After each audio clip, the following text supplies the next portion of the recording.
Assalamualaikum students, welcome to your Montessori Islamait class. Dear kids, today we will revise topic a religion, Islam. Students, as you know, what is a religion? A religion is Islam, and Islam means to obey Allah.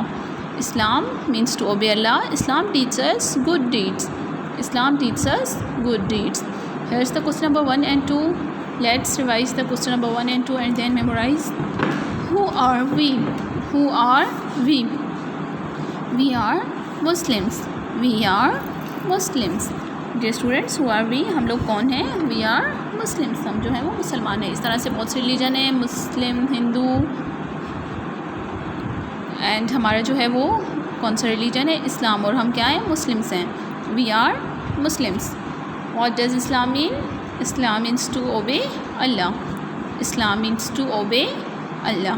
What does Islam mean? Islam means to obey Allah.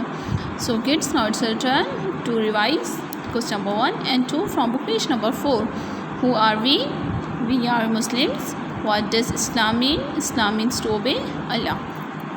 Allah Hafiz.